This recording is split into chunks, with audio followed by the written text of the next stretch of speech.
దంపతులు ఎలా ఉండాలి, పుట్టినీళ్ళు ఎట్లా ఉండాలి, కట్టినీళ్ళు ఎలా ఉండాలి అన్నీ తెలుసుకోవాల్సినటువంటి విషయాలు అందరం కూడా తెలుసుకోలేకపోతున్నాం. ఇవన్నీ తెలుసుకోలేకపోతున్నాం, తెలుసుకొని మలుచుకుంటే ఆ సంసారం ఇది 3 ఏళ్ళ పంట. ఊరికే పెద్దవాళ్ళు చెప్పిన సంసారం అంటే 3 ఏళ్ళ పంట అని చెప్పేసి జరుగుతున్నా ఇప్పుడు ఏమైపోతుంది అంతా కూడా గొప్పగా అయిపోతుంది. బాగా హిందూ ధర్మం చాలా గొప్ప విశేషమైనటువంటి హిందూ ధర్మంలో ఈ యొక్క వివాహ ధర్మం అనేది చాలా వివాహ ధర్మంలో కన్యాదానం అనేది చాలా గొప్ప విశేషమైనటువంటి కుటుంబం. అది దాన్ని వదిలేసి నిశ్చితార్థం అని చెప్పి పెట్టుకొని దాని మీద మనం దృష్టి పెట్టుకుని నిశ్చితార్థం దాన్ని సగం పెళ్ళి అలా భావించుకొని చేసుకుంటున్నాం. కానీ వివాహ ధర్మం వివాహం అనేదే గొప్ప విశేషమైనటువంటి. ఆ వివాహంలో కన్యాదానం చాలా గొప్ప విశేషం. కన్యాదానం జరిగితేనే పెళ్ళైనట్టు, సగం పెళ్ళైనట్టు కూడా. తర్వాత మాంగళ్యదానం ఎందుకంటే మన సుమంగళి యోగ్యత తెలియపరిచేది మనకంతా కూడా చేసేటువంటి మాంగళ్యం కాబట్టి.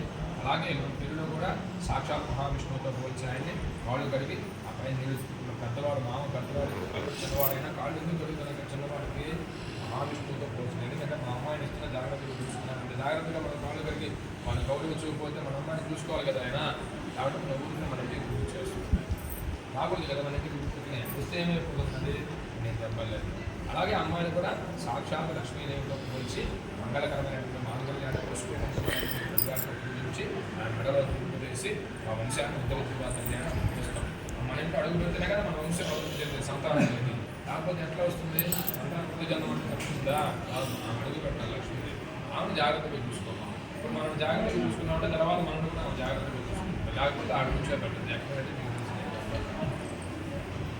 అన్నీ కూడా ధర్మాలు మనకు తెలిసినటువంటి ధర్మాలు అవన్నీ తెలుసుకోలేకపోతున్నాం. మనం మన హవా ఉంటుంది బాగానే ప్రభావం చూపిస్తాం. రేపు ఆమె హవా వచ్చినప్పుడు మనం అక్కడ కూర్చోబెడుతుంది. అక్కడ కూర్చోకపోతే ఏంటి జీవితం నాశమే. కాబట్టి ఇవన్నీ కూడా తెలుసుకొని సేవ ఇవన్నీ తెలుసుకోవాలి. మనము అవన్నీ దృష్టి మనకు రావాలంటే భగవంతుని అనుగ్రహం ఉండాలి. అనుగ్రహం అంటే ఆయన సేవ చేసుకోవాలి. తిప్పి అక్కడ సేవ దగ్గరికి రావాలి. సేవ భక్తితో చిత్తశుద్ధితో మనస్సంకల్పంతో భగవంతుని సేవ చేసుకుంటే ఆయన తప్పకుండా మన కోరికలను కూడా నెరవేర్చి అన్నీ కూడా ఆయన అంతా కూడా ఆయన చేతుల్లో ఉంది. ఆయన లేకపోతే మనం లేకపోతే ఆయన.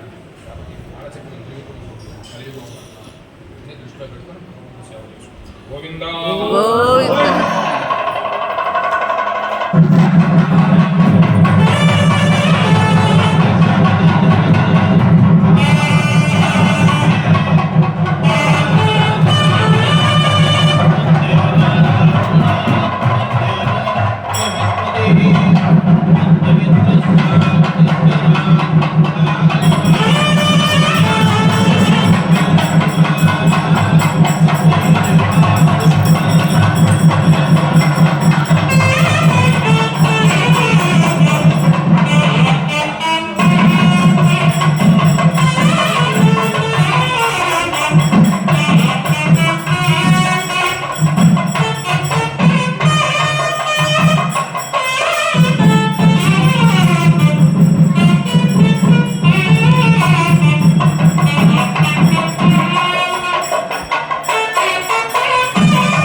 शिवदमोदत्तस्य भाजयते हनः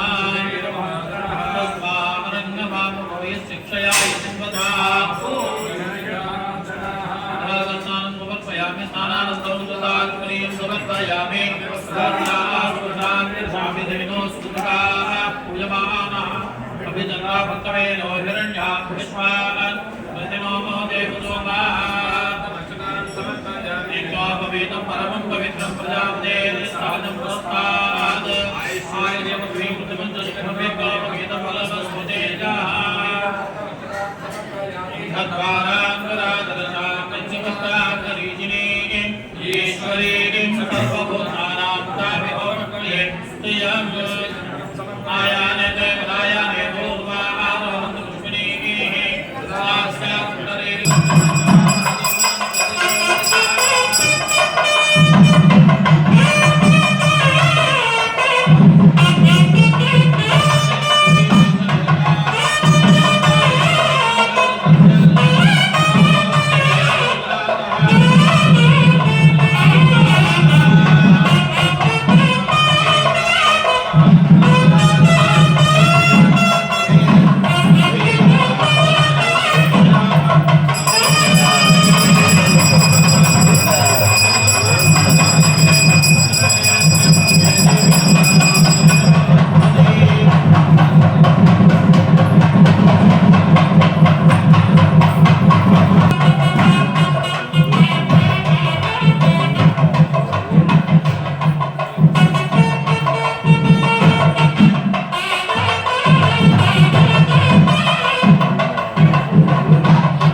స్వామివారు అమ్మవారిద్దరికి మాంగళ్య ముహూర్తం జరిపిస్తున్నారు నాన్న లోక కళ్యాణం కోసం.